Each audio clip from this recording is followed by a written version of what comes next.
love for us. We ask that you give us the grace that will enable us to love one another as you have loved us, so that we can dwell in peace through Christ our Lord. Can we say something good to somebody today? Good morning, you're welcome in the name of Jesus.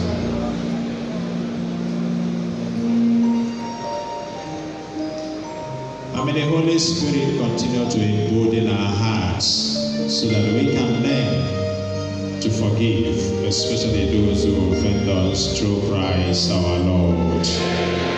Amen. Can we do something for the Lord this morning?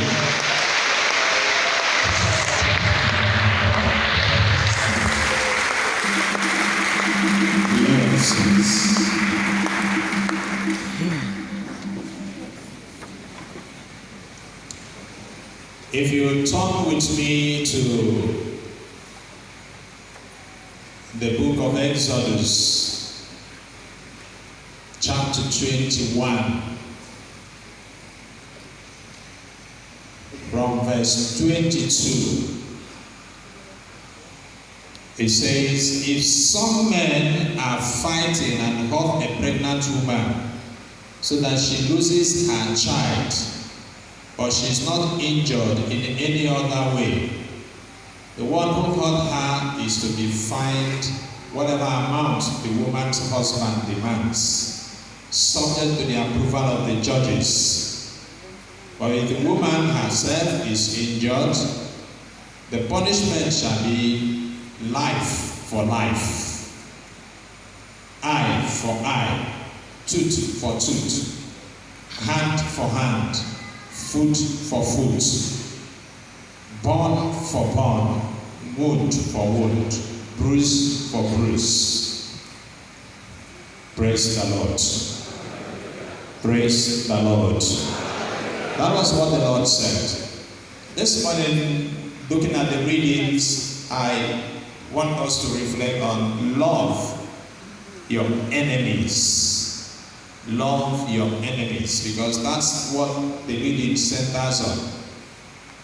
Ordinarily, one of those difficult things for us to do is loving what? Our enemies. Whether known or unknown. The human nature does not give you that privilege to love your enemy. The spontaneous reaction that will come from anybody is to hate his words. Am I right? If you know now that Father Ben is your enemy, certainly you will not do what? You will not like me. Anywhere you see me or anything that has to do with me, you will want to react. That's our nature. But now the Lord is saying, love your enemies, which means a difficult demand.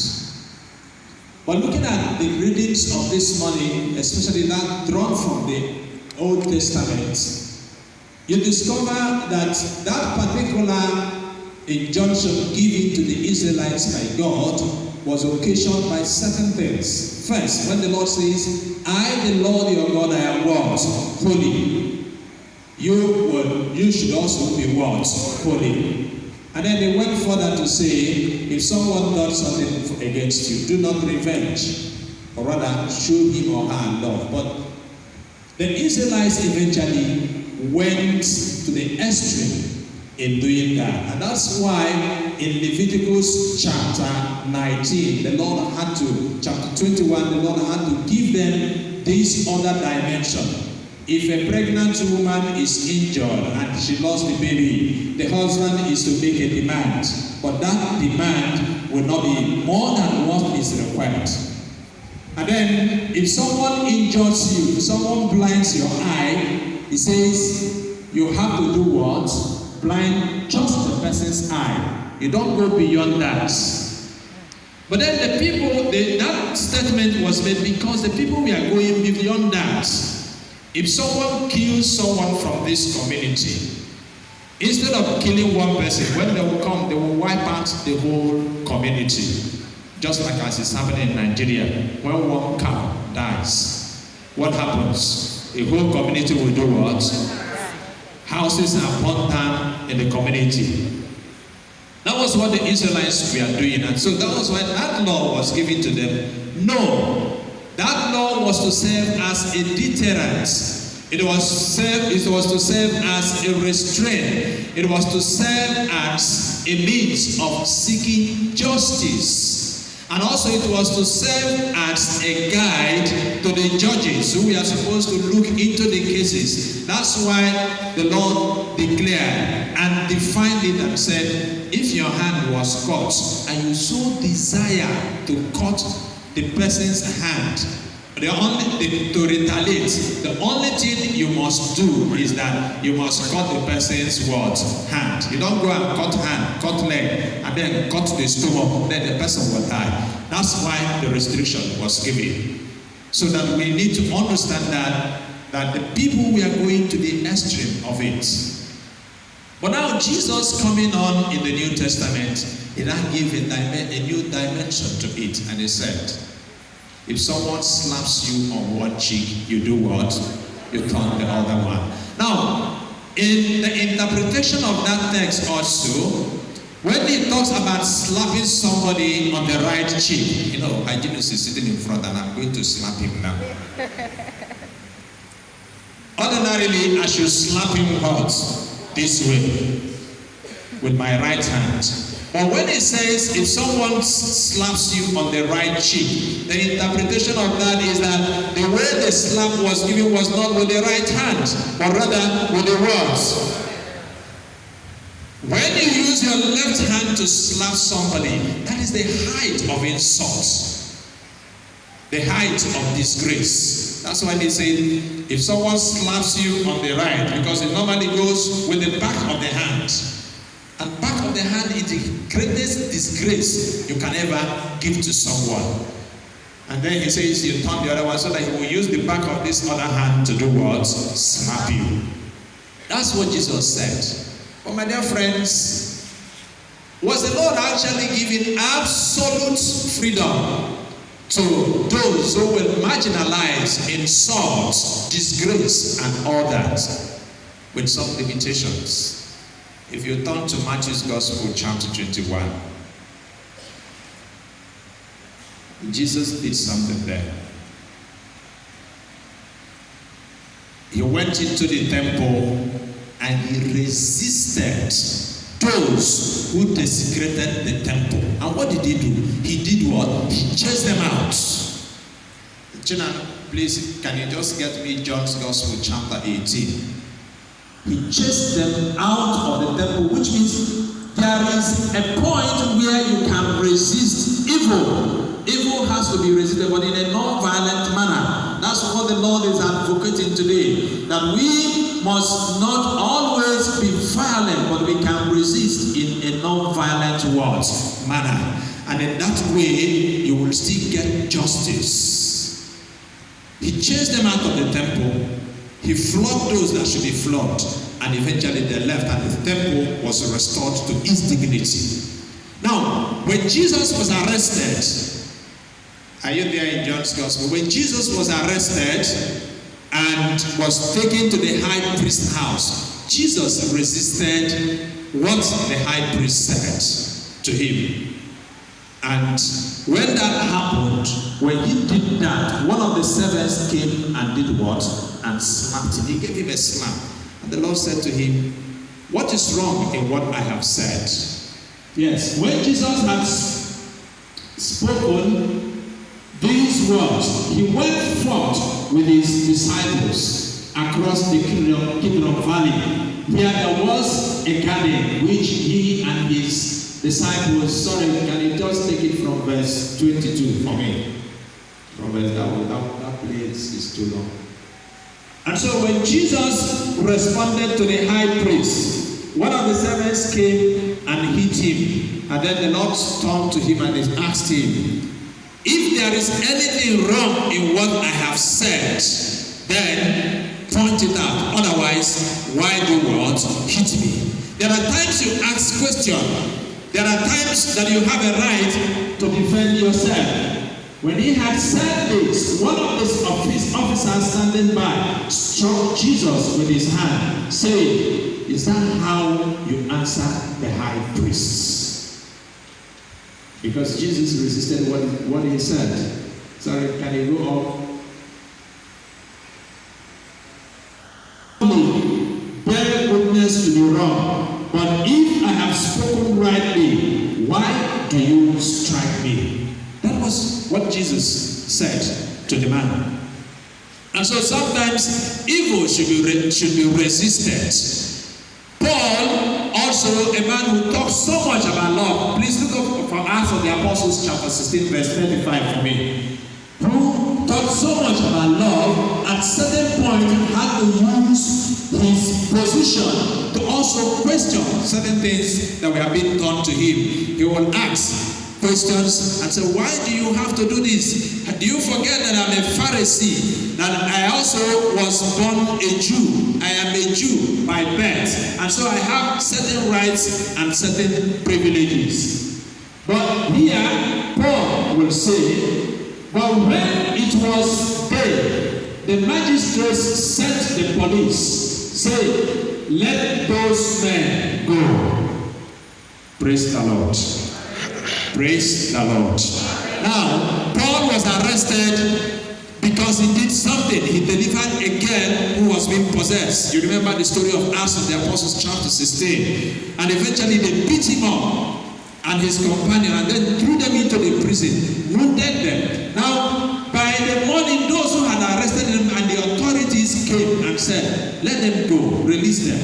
Paul said to them, when the jailer came, the jailer reported to the words of Paul. Now, when Paul resisted that order that they should be let go, the man went back and reported it to them, and then saying, "The magistrates have sent to let you go.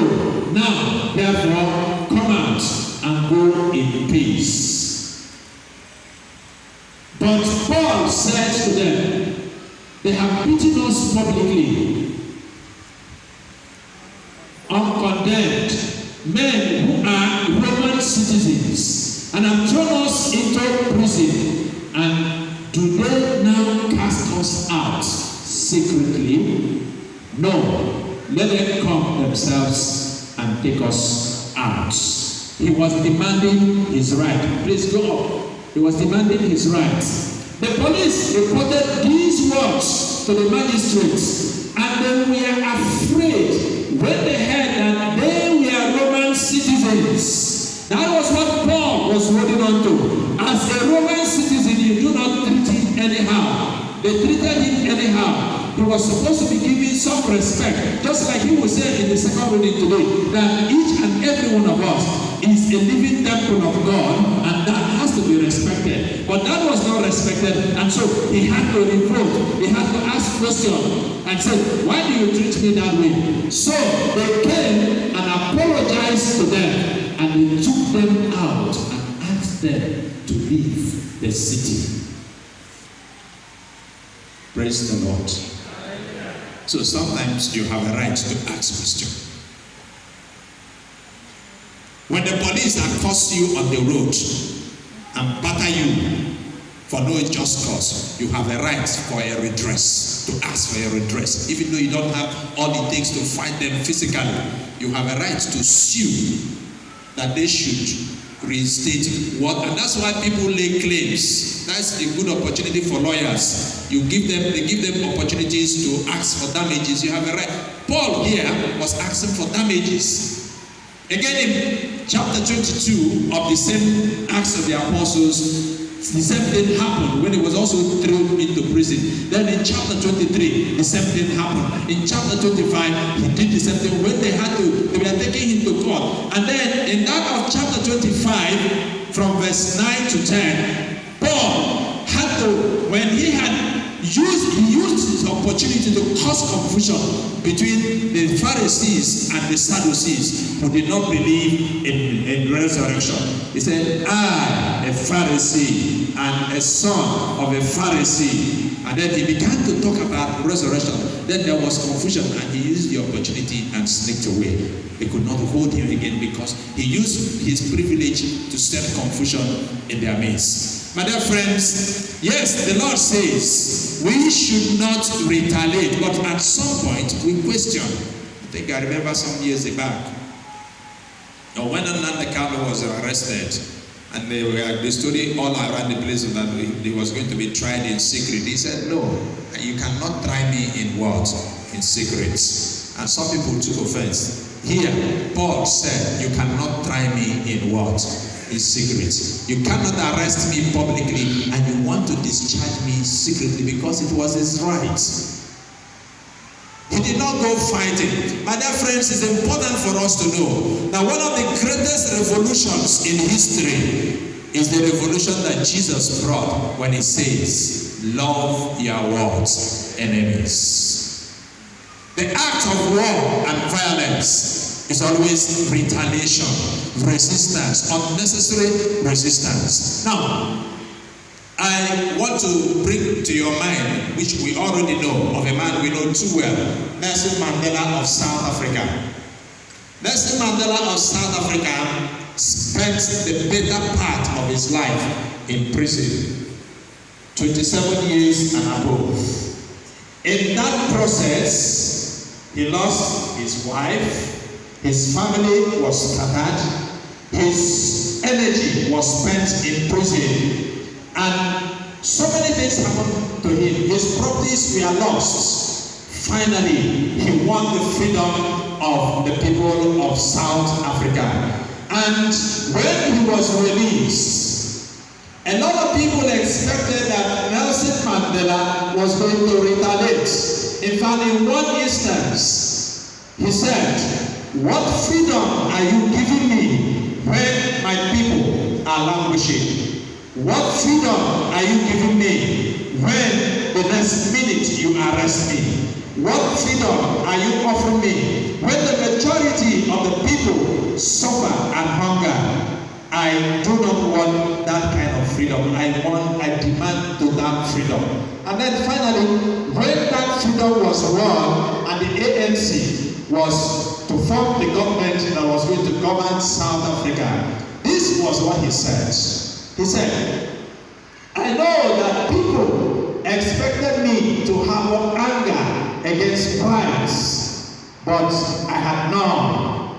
In prison, my anger towards whites decreased, but my hatred for the system grew. I wanted South Africa to see that I loved even my enemies, while I hated the system that turned us against one another.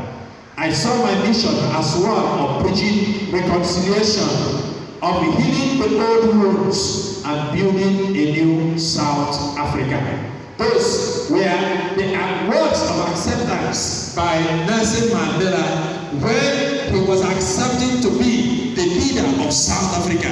This was a man who had lost everything. He lost his wife, he lost his children, he lost so many people, so many died with him.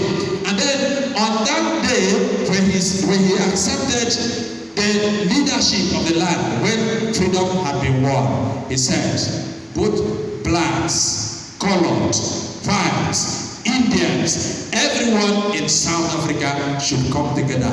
Let us build. He said his hatred was just for the system, not for the human beings. And that's what the Lord demands of us, my dear friends. People will offend you. People will do things that you cannot comprehend. In fact, the human nature is inclined to wickedness. But the Lord says to us today, remember not to retaliate, because retaliation multiplies and doubles. Praise the Lord. Now, this is the spirit of retaliation. The spirit of retaliation draws you to a position of being self-centered. It draws you to a position of having self-pity. It throws you to a position of being paranoid. You are afraid of what people think about you. And it drives you to a position of destructiveness. You will want to retaliate. You want to do back. That's what the Lord will say. All those are against the design of God's love and of holiness. Because when we belong to God as holy people, then we should act like God. I'll give you an instance. Many of us go through such. There were these two farmers, James and John. Everybody say James and John. They were dragging a piece of land. Now, the case got so bad that they went to court.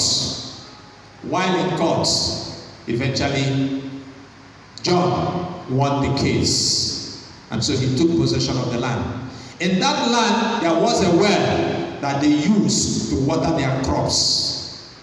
James was so bittered by the fact that John had won the case. And so in the night, James went, took poison and poured into the well.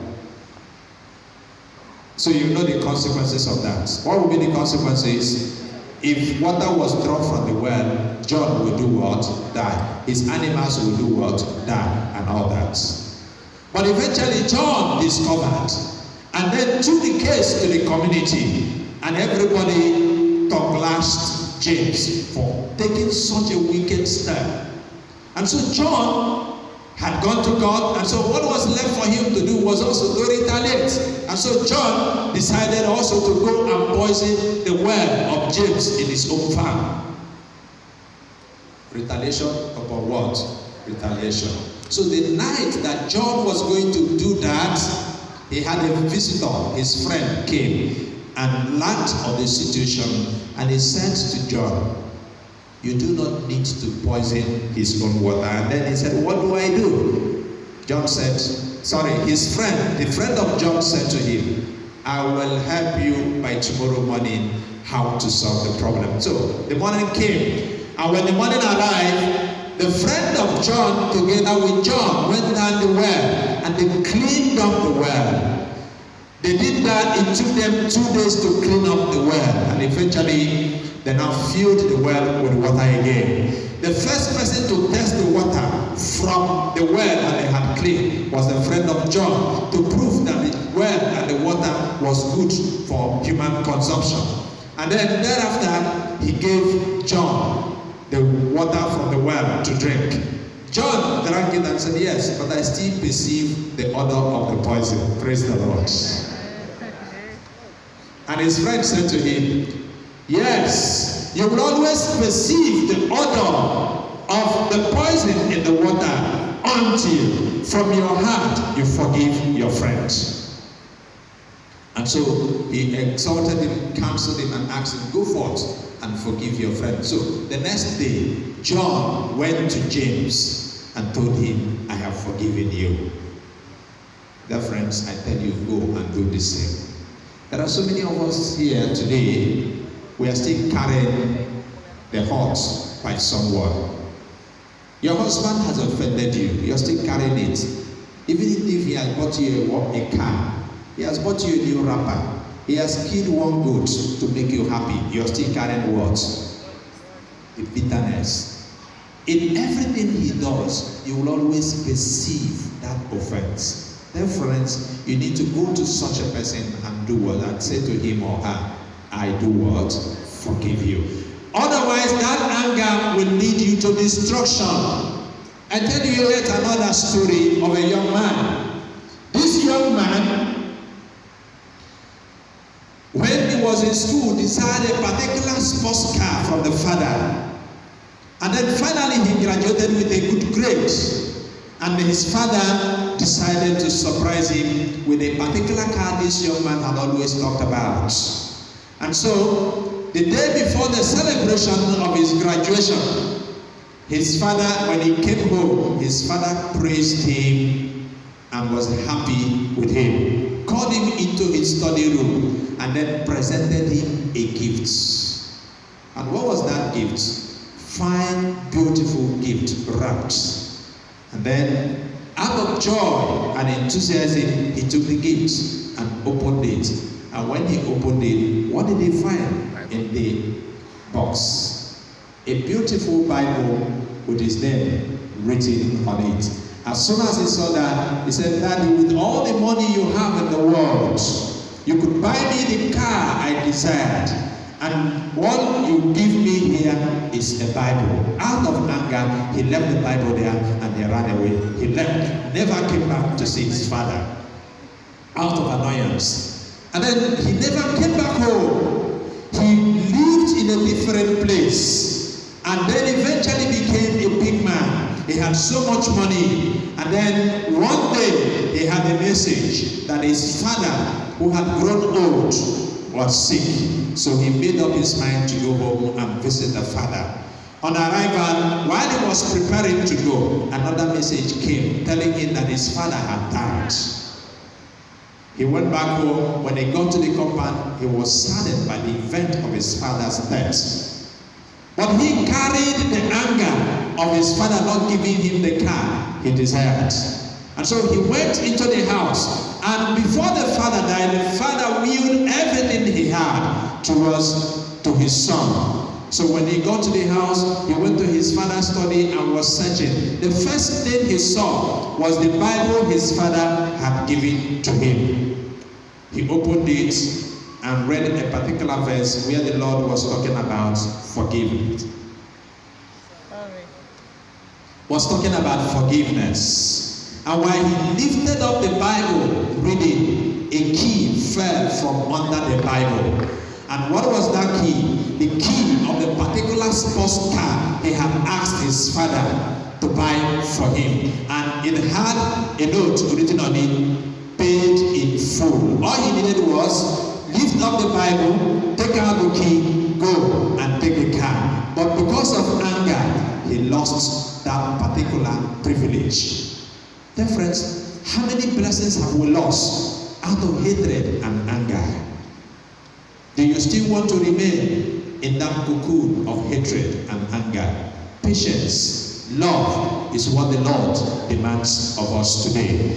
Because when you do that, you do a lot of damage to yourself. You do a damage to your relationship. You do a damage to your friends. You do a damage to your blessing. And most times it's difficult to reconcile. That is why the Lord asks us today, love your enemies. Love those who hate you. Love those who mistreat you. In that way, you will manifest that love of your Father. And finally, I will conclude with this other story. The story of the bag of nails and the young man.